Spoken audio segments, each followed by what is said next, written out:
മത്തായി എഴുതിയ സുവിശേഷം 9-ാം അധ്യായം. യേശു പടകിൽ കയറി ഇക്കരയ്ക്ക് കടന്നു. സ്വന്തം പട്ടണത്തിലെത്തി. അവിടെ ചിലർ കിടക്കമേൽ കിടക്കുന്ന ഒരു പക്ഷപാതക്കാരനെ യേശുവിൻ്റെ അടുക്കൽ കൊണ്ടുവന്നു. യേശു അവരുടെ വിശ്വാസം കണ്ടു പക്ഷപാതക്കാരനോട്, മകനെ, ധൈര്യമായിരിക്കുക, നിന്റെ പാപങ്ങൾ മോചിച്ചു തന്നിരിക്കുന്നു എന്ന് പറഞ്ഞു. എന്നാൽ ശാസ്ത്രിമാരിൽ ചിലർ യേശു ദൈവദൂഷണം പറയുന്നുവെന്ന് ഉള്ളം കൊണ്ട് പറഞ്ഞു.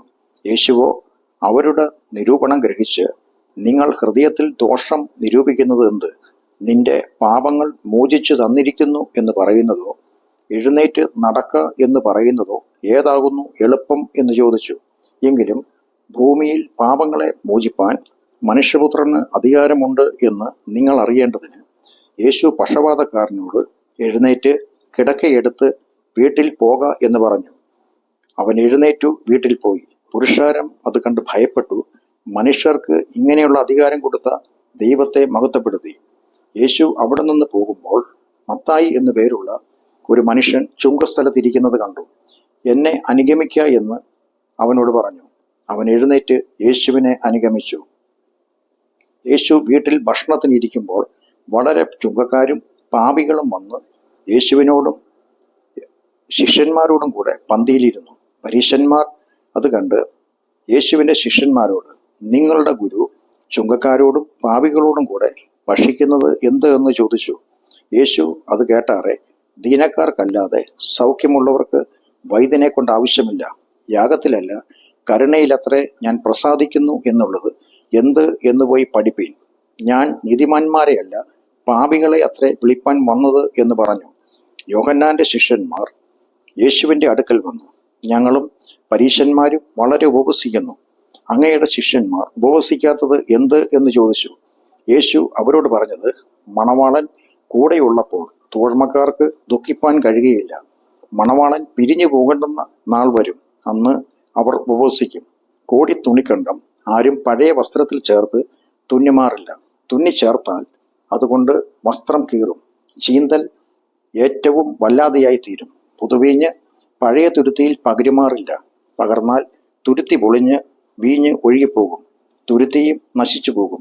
പുതുവീഞ്ഞ് പുതിയ തുരുത്തിയിലെ പകർന്നു വയ്ക്കുകയുള്ളൂ. അങ്ങനെ രണ്ടും ഭദ്രമായിരിക്കും.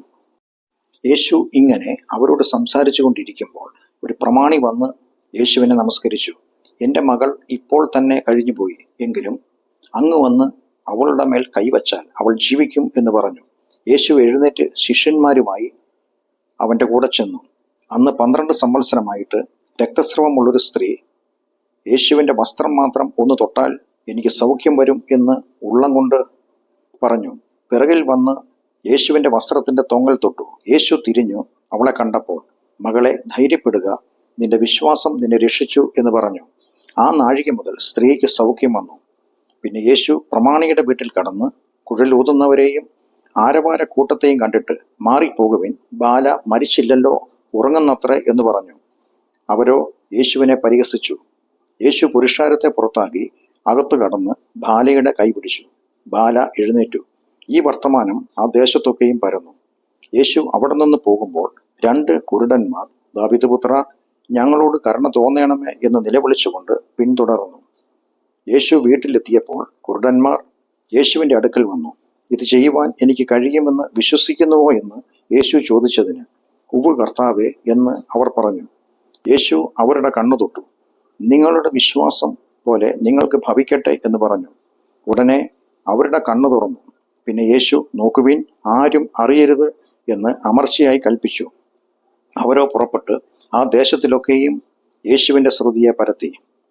അവർ പോകുമ്പോൾ ചിലർ ഭൂതഗ്രസ്തനായൊരു ഊമനെ യേശുവിൻ്റെ അടുക്കൽ കൊണ്ടുവന്നു.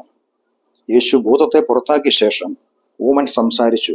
ഇസ്രായേലിൽ ഇങ്ങനെ ഒരു നാളും കണ്ടിട്ടില്ല എന്ന് പുരുഷാരം അതിശയിച്ചു. പരീശന്മാരോ, യേശു ഭൂതങ്ങളുടെ തലവനെ കൊണ്ട് ഭൂതങ്ങളെ പുറത്താക്കുന്നു എന്ന് പറഞ്ഞു.